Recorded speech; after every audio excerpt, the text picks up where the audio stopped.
Well, hello everyone. I'm sitting here with the founder of Cross Carrier Prison Ministry, and we want to interview him on today to see what inspired him to start a prison ministry. Could you tell us a little bit about yourself, sir? Well, my name is Ernest Jordan, and I'm originally born in Midland, Texas. But me and my family, we moved to Houston, Texas when I was around 5 years old. My dad's job would relocate him here. So we came here and established our home. Okay. So what part of Houston did y'all move to? Well, I'm from the Hiram Clark area. Hiram Clark, Texas. Okay. So let me ask you this. What type of neighborhood was it? A neighborhood?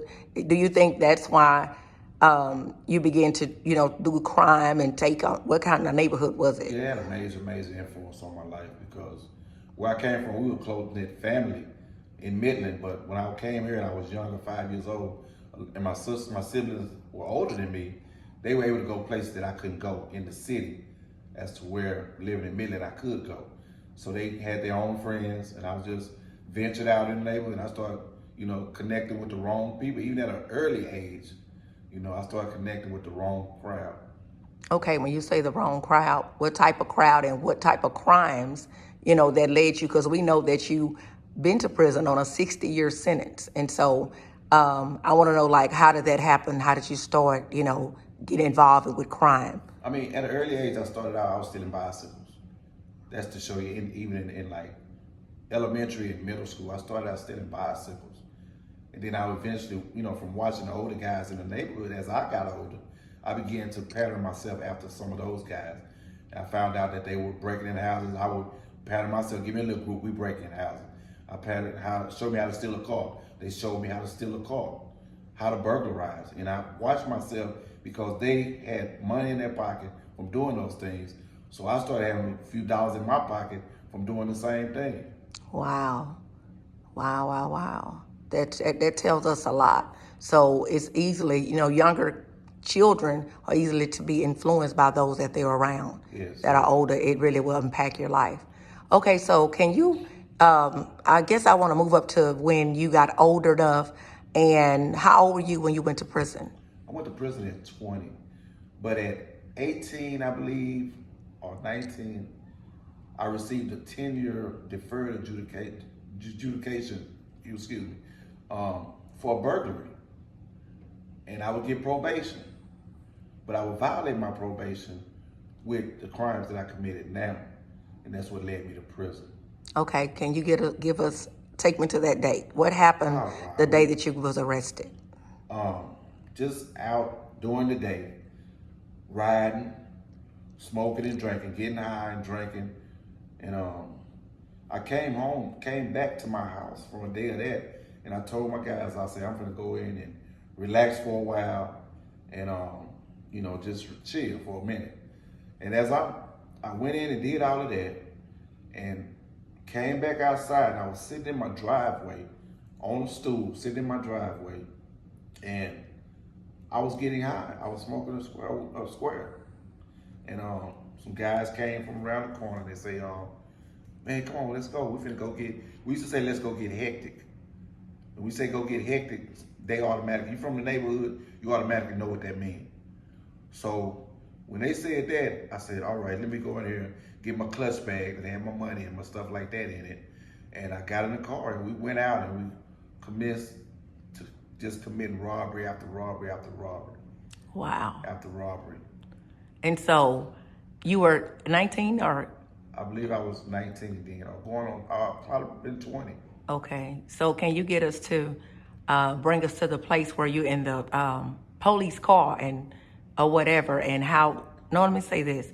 When you're in the police car and you go to jail, what were you thinking? And, can you tell us about that? The time when I was in the car, when I got caught, it was people around the car. Mm-hmm. And I specifically remember one man pointing his finger in the car and said, I hope you rot in hell. And then I thought about it, I'm scared already because of not knowing what's gonna happen to me, But I remember those words. He said, I hope you rot in hell. And I thought on those things, and those things played a big part in my life as far as the fear and not knowing exactly what's gonna happen to me. Okay. So did you already know about, you said you went to jail before. You got a deferred adjudication or Yeah. something. So how long did you stay in jail at that time? I didn't stay no time. I called mama, I was able to, that was one of the luxuries there. I called my mother, and they made my bond. On I your on got her out. way. Yeah, I got Okay. out. So this time, did you know that I'm going and I will be there, or did you just think I can call mama again and I'll be back at home? I thought I could call mama, like a lot of children, they believe that they gonna always have mama as their crush, that mama gonna always be able to get them out of trouble. But at this particular time, it wasn't a luxury of me being able to call her and to bond out because they weren't offering that. Wow.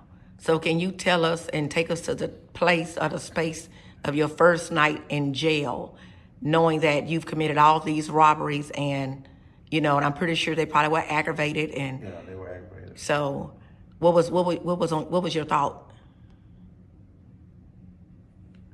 Just the thought of it's over, you know, it's over. So many guys, they ask you what you do or what you're in there for, and you tell them, they say, oh man, they gonna try to what court you in. They find out what court you in, and they can pretty much give you your life sentence from the cell. So that was one of the things. Listening to so many guys that have previously been before this judge and may have done a bunch of time from him, and now they're back for whatever reason. They're able to offer you the insight that they offer you. I've heard from, you gonna get 75, you gonna get a life sentence, or they gonna give you this, youngster, you gonna get that, And I had all those things to worry about, and being ignorant of the law, but just being a criminal, but ignorant of the law. I believed that I could get all of that. And because one thing I did know legally, that because of my adjudication probation, that if I got in trouble again, they could give me what they want. Wow. They'll tell you that if you complete the sentence, the probation, you can get off, But if you don't complete it, they don't tell you that they can give you the max, what they want to give you. Okay. Okay, well, we're going to stop right here and we're going to do a part 2 and we're going to come back with Pastor Ernest Jordan's story. And it's a good one, y'all. So I want y'all to go to part 2.